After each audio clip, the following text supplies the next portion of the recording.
Stay black in America. Don't go anywhere, don't leave. Greatest country in the world for black man or black woman. Today we're going to tackle reparations. During the Civil War, the population of the United States was 31,439,000 people. Civil War lasted from 1861 to 1865.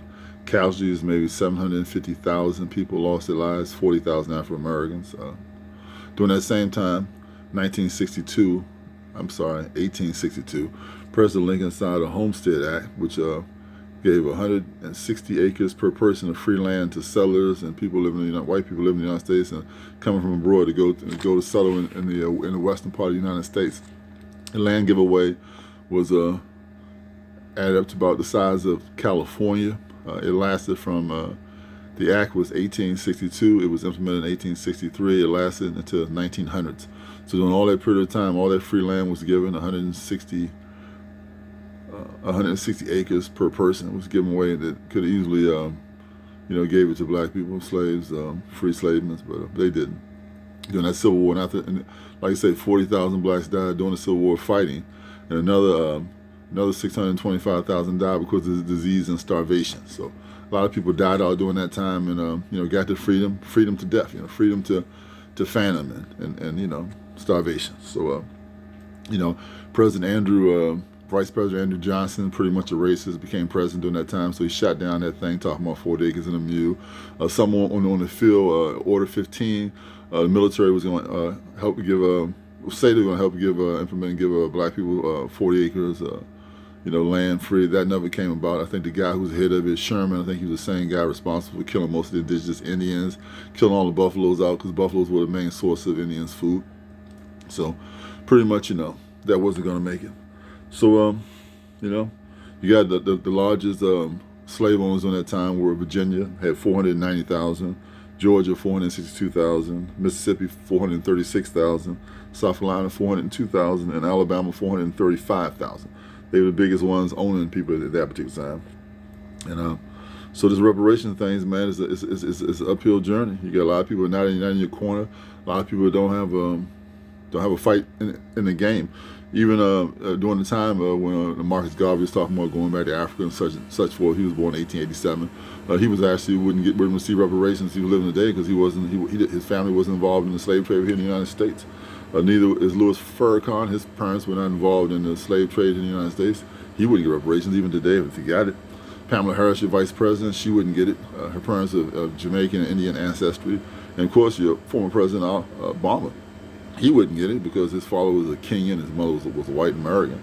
So he wouldn't get it. So you don't have a lot of people really in the fight for you, whether you know it or not. A lot of people are not in the fight, and maybe some people are trying to implement it, not in the fight either, just trying to implement something through Congress after they're working in half, maybe for some kind of political game. So you got to find out all those things out, who's on your side and who's not. Nobody of Jamaican descent is going to be on your side. They're not going to get it. Nobody from Dominican Republic, nobody from Haiti, nobody from Trinidad and Tobago, nobody from Cuba, nobody from Africa. Nobody's going to get paid reparations besides us Americans who were through the slave trade in this particular country. So I would say, change our name. So they changed it about 5 times. Change it to historical black Americans. That means the people that were here doing everything. Slavery, Reconstruction, all the wars, all the Jim Crow laws, all the everything that didn't have a chance to rise and were held back. Those are the ones that should receive reparations, and the name should be changed to something else. It basically would be like $185,000 per person. That's equivalent to what 40 acres of land is now. The average price, it could be higher or lower, but that's about the average price. That could set a lot of people straight. A lot of people could make investments. A lot of people could improve their lives tremendously.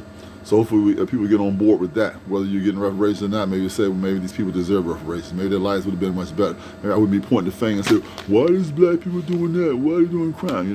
But since you take a place like Jamaica, they were freed by Great Britain in 1834. So they had a lot of head start. They had almost 3 decades head start to think about what they want to be, to plan, to know about being a professor, this or that, or a teacher, or what they want to jot their positions. And I'll go to America and I'll make my imprint there. So, years give people a head start of freedom. So that's reparations. Stay black in America. Don't go anywhere. Don't believe the hype. Greatest country in the world for black America. Where the reparations coming out, become self-employed. The biggest problems we have here are justice system, unemployment, and housing. Strive hard, take every job available, conquer it, do everything you can, become the greatest or whatever you can become, and just keep achieving. Have somebody working on reparation, have somebody working on getting self-employed, have somebody trying to get you in the housing game, have somebody trying to improve banking, have somebody trying to improve everything that's going to make your lives better, because we up against it up here, but still we rise, man, and God is with us. So trust in your Lord and Savior Jesus Christ. Pray daily, love your father, honor your father and your mother. If you do, you should live long on this earth and prosper. And keep in the fight, man. Keep doing your thing. Keep holding up your end. Stay out of crime, stay out of drugs. 90% of black people locked through drugs, and you don't make any. You're the face of drugs, don't make any money. It's irregular sector. The white boys are making the money again. The white men, all those people making the money, bringing you just the face of crime, filling the prisons and job for somebody else. So, stay black in America. Don't believe the hype. Greatest country in the world. Peace.